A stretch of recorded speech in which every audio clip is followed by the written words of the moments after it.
Welcome to MindShift Power Podcast, the only international podcast focused on teens, connecting young voices and perspectives from around the world. Get ready to explore the issues that matter to today's youth and shape tomorrow's world. I'm your host, Fatima Bey, the MindShifter. And welcome, everyone. Today we have with us Kristina Hardy. She is in upstate New York. She is an author, and she is a regular everyday woman who has come a long way with her own growth and development. And she has something she wants to share that is especially meaningful for teen girls. How are you doing today, Kristina? I'm doing well, thank you. Great. So tell us a bit about who you were versus who you are now. Oh, that's a tough question. The person I used to be was very unhappy. I was very overweight. I was unhealthy in a lot of ways. And today I am about 170 pounds less than I used to weigh.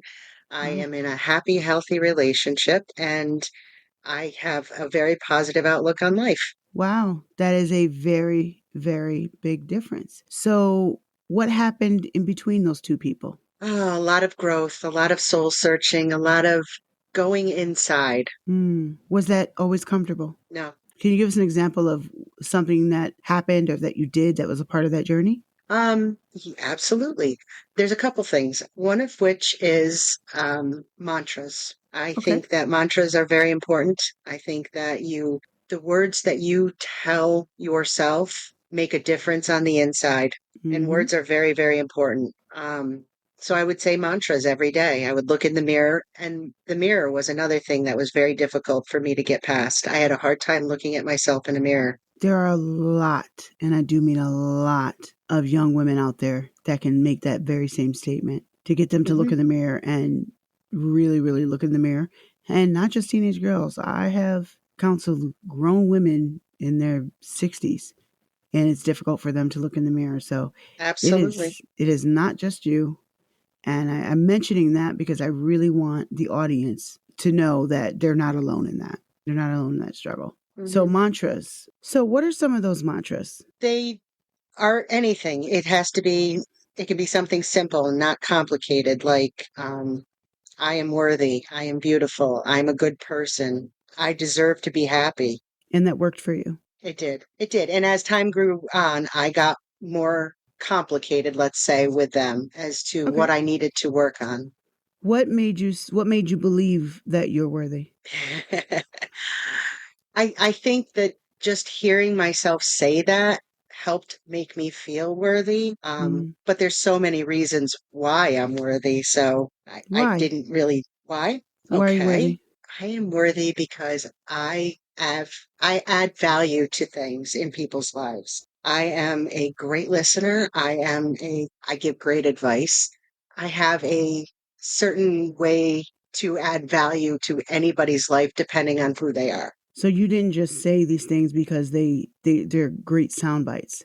You actually dug Correct. deep into figuring out why Correct. that And at statement is true. first, yeah, but at first they were just sound bites. And then after a while, they became more than sound bites. Very, very good point, Kristina. So, having said all of that, you've created this journal, and we're on here to talk about this journal. And I don't typically have people on here talking about journals because, quite frankly, journals are a dime a dozen. But yours is different, and that's why I have you on here today. So, tell the audience about this journal that you created. It is a process. It is not just a journal with a bunch of lines on a page. It has 7 poems. I think it's 7. And each poem then has questions that follow it. So these poems are all about different types of things to work on in your life. And then there's self-discovery pages that help guide you with the things that you might have read in the poem. And then this book repeats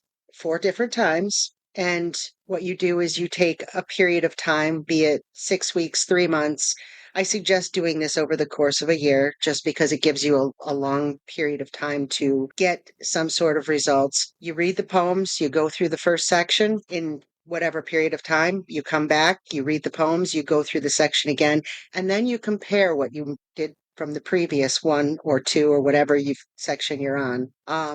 when you get done with that, you can kind of see things starting to filter out as to what you need to work on, where you've gone, where you're going. It will help you to find your direction to grow.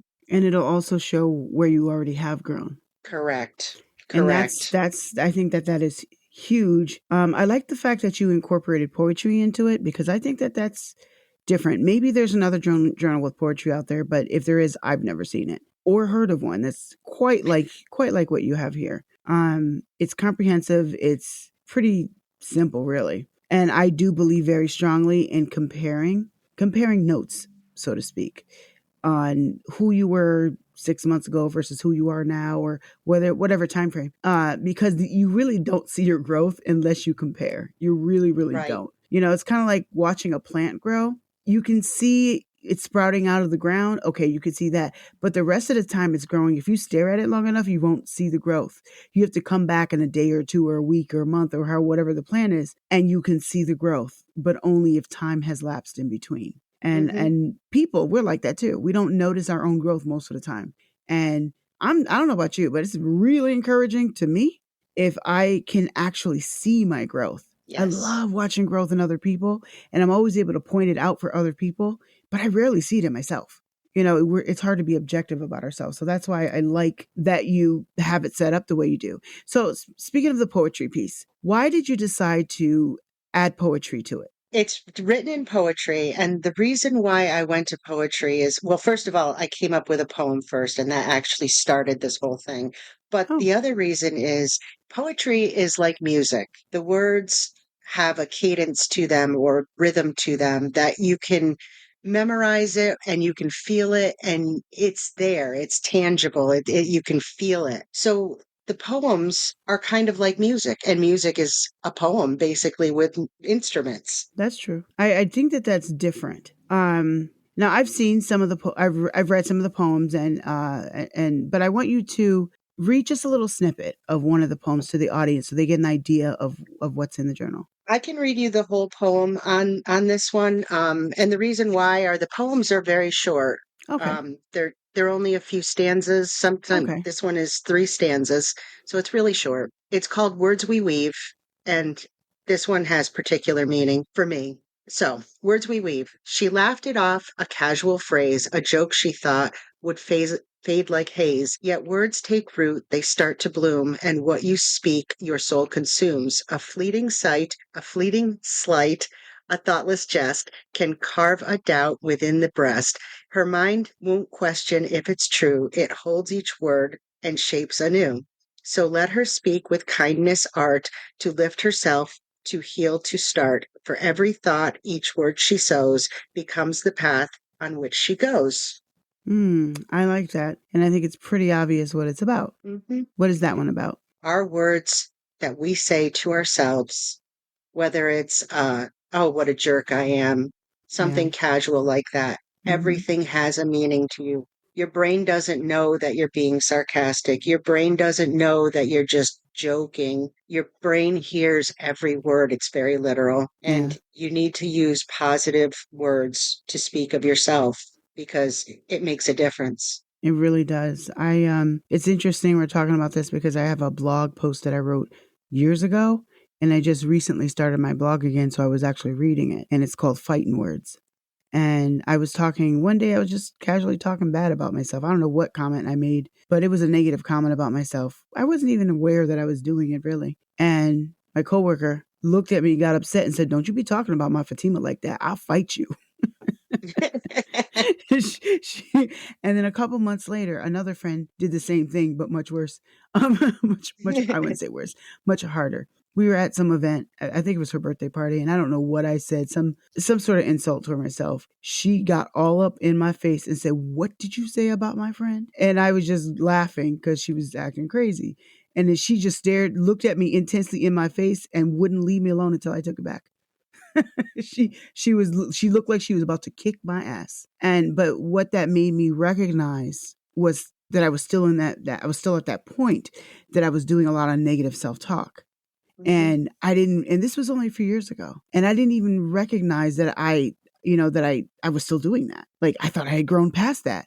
but it was still a part of my psyche. And so I had to make a concerted effort to get out of that and not Yes.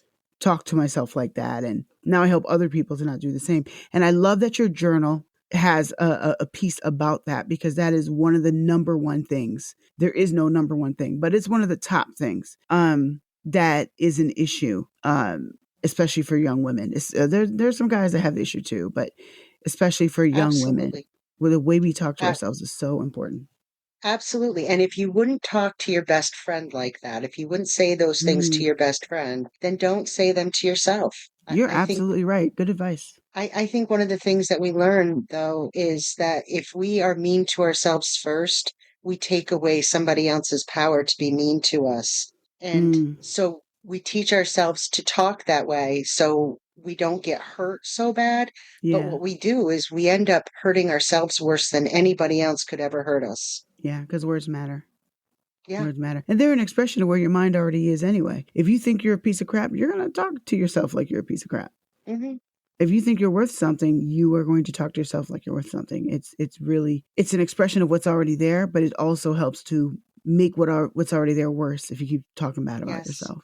Yeah. So, with this journal, this is a podcast for teens, focused on teens anyway, and we specifically are targeting teen girls when we're talking about the journal. Why should a young woman want to use it?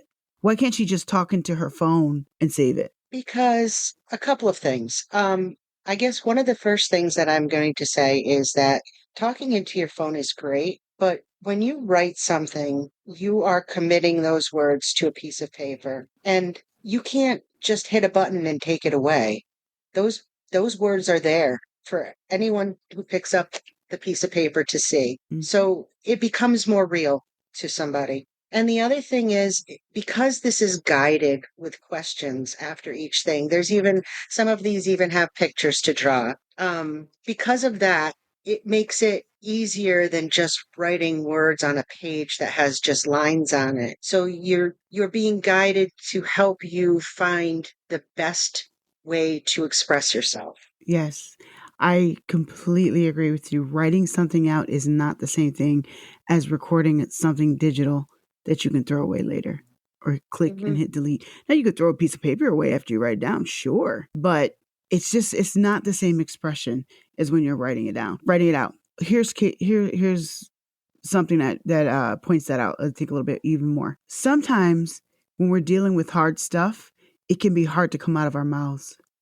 Yes. You get this lump in your throat. You can't even say the words, but you might be able to write it down. And if you write down the hard thing, it actually makes it easier for you to let it come out of your mouth later or after, or maybe immediately after, depending on the situation. But writing something out that you cannot say, you don't know how to say, it's difficult to come out of your mouth because it runs so deep. Writing it out actually can help you get there. And that is one of the tools that actually, when I'm coaching and when I'm doing therapy sessions, that I have people do, because sometimes they don't know how to express it.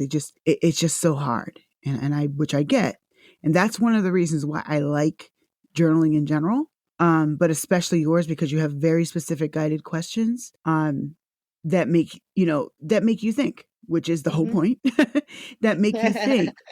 And some of those answers might not be easy to say, but you can write it down. And writing stuff down also helps us to straighten out our thoughts. Because when we keep everything jumbled up in our head, it's a jungle in there. And you got all these monkeys and elephants running around, and Tarzan running around trying to find people. So you got all this stuff going on in your head, and it's hard sometimes to keep those thoughts straight. And writing them down actually helps to organize them, to really kind of look at them one at a time. And I like that you do that. Can you give them an example of one of the questions that you have? Sure, I'll take it from this poem because each section has different questions. So, after you read the poem, the first question is, what does the line, yet words take root, they start to bloom, and what you speak, your soul consumes, mean to you?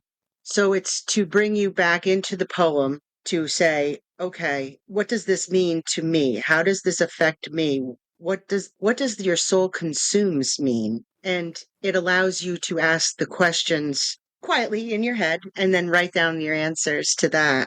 The next question is how might being mindful of a fleeting slight, a thoughtless jest, change how you speak to and about yourself. So going back to like the self-deprecating and, casual Mhm. sort of slights that we give ourselves every day.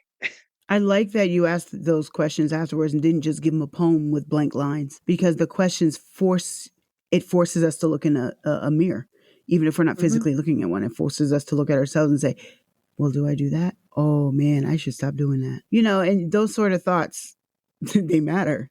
They give that self-examine. So like I was in the example I was using earlier, my friends that told me they wanted to fight me for talking bad about myself, that's what they did for me. They forced me Yeah. to look at myself and go, oh, so you're helping people to do that without their friends trying to fight them. That's nice. Yes, that's true.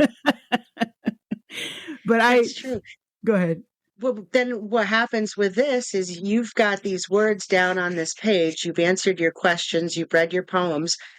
You paperclip this section, all of the poems. You paperclip it together and you save it aside. Now, whether you know it or not, what's happening is these little things start to filter back into your head when you're doing them. So now you might do something and say, God, what a jerk I am. And all of a sudden, it's going to come back to what things did you say about yourself? What slight did you have? What mean thing did you say? And you can go back into the poem in your brain without ever actually picking the book back up. And remember, oh, but told me to stop talking bad about myself. Yeah, Um, can I add to that? sure. I'm going to say for those of you, please do get the journal. I do think if you are interested in actually growing a better you, then get the journal. If you do, here's my suggestion that you add with it, especially after this poem in particular. One day, just one day, you can do it on your phone or do it on a piece of paper, whatever works for you. Write down every single sentence that you say to yourself, internally or externally, just for 24 hours. Write down every thought you have about yourself and everything you said about yourself, even in jest, even joking to your friends. I know I'm such a loser. Or you were thinking, damn, nobody likes me because I'm so freaking stupid. Whatever the thought is that you have, or wow, I am so awesome, good or bad, write them down and then go back to the journal. Yeah. You'll begin to see things. Some will be good, some will be bad, but you'll begin to see things. I always tell people documents themselves for 24 hours whenever they're trying to look at something, because we're not even self-aware. Just like I wasn't aware of just how negative I was about myself, and I understand its root, and it was there for a long time, most of my life. And I've worked very hard to actively uproot it, but you can't uproot what you don't see, and that's what a journal Hmm. helps with. Helps us Absolutely. to see the things that we can uproot and deal with and make better, because everything we don't deal with is already dealing with us. We can run around and act like the fire's not burning, but when our house burns down, we go, oh, I should have put the fire out. And that's what happens when we don't deal with our stuff. So Yes. I love that this journal kind of helps us to explore these things in a gentle way that's not in your face, that we have total control over. And it's not just here, randomly put words on a page. Although there's a place for that too. There's absolutely a place for that too, and that's necessary as Yeah. well. But because sometimes people need that, and I even Mhm. encourage people to do that in certain situations, that they just need to express themselves without doing other things. But I like that there is an organization to it and the comparison, and you really just stuff like that you don't realize until you compare, and it takes time to do that. Now, you said that you recommend that people take about a year to go through this. I know that for most teenagers, a year is like 142,000 years. It's about the same. So, so can the average teen, like someone who's 14, do this within 6 months? Absolutely. Okay. Absolutely. There is no there is no strict guideline to say this. This is what I felt like would be the right amount of time for an adult to get through it. But by all means, if you're going to do one a month, even, one section a month, you can probably be done in 4 months. Are you going to see a lot of change? Probably not. So But every really, little I bit think the counts. Every little bit counts. So even absolutely, seeing a little bit is absolutely. something. But somebody who might be looking to see big changes, Yeah. those Yeah. people for the instant gratification, you're not going to see as much change. It's there, but you won't see as much. Yeah. You're right. I know that when you're younger, a year is a much longer time than it is for someone like you and I.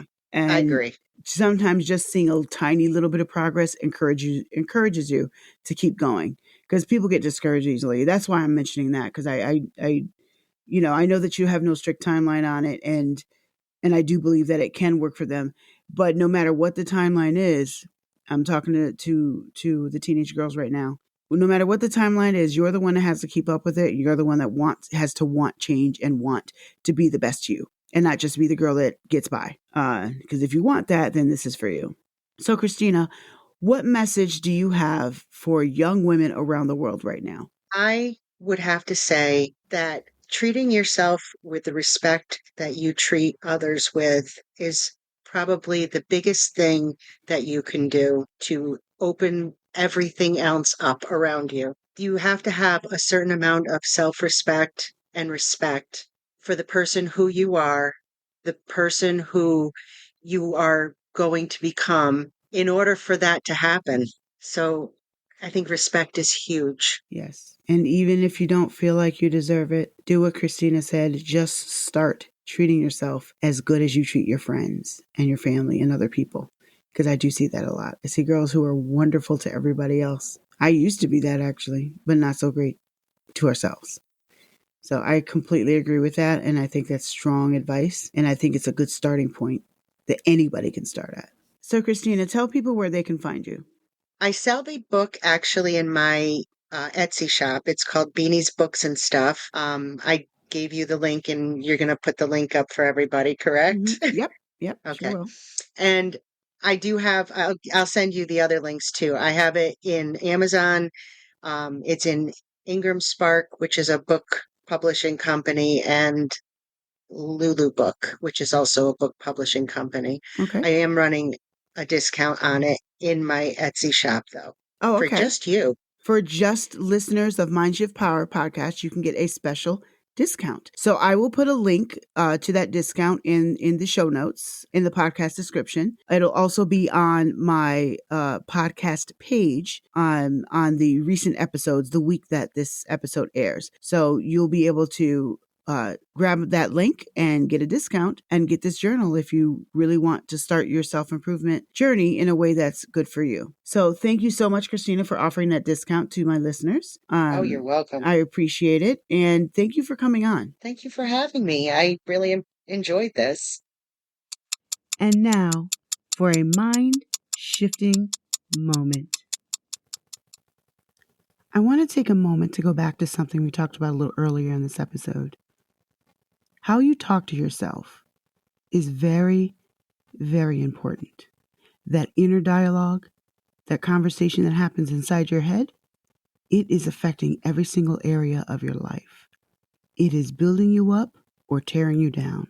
I want you to examine, how do you talk to yourself? What thoughts do you say to yourself? What do you believe about yourself in the conversation inside your head? Not just the words that come out your mouth, but the conversation inside your head that you don't let anyone else hear. What are you really saying to yourself? It's something I want you to think about. Some of the answers, the real answers, will be good and some will be bad. Work on the bad ones. Praise yourself for the good ones, but work on the bad ones.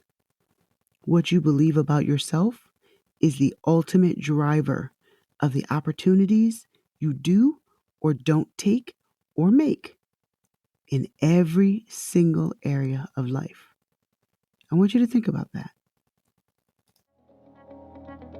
Thank you for listening. Be sure to follow or subscribe to MindShift Power Podcast on any of our worldwide platforms, so you too can be a part of the conversation that's changing young lives everywhere. And always remember, there's power in shifting your thinking.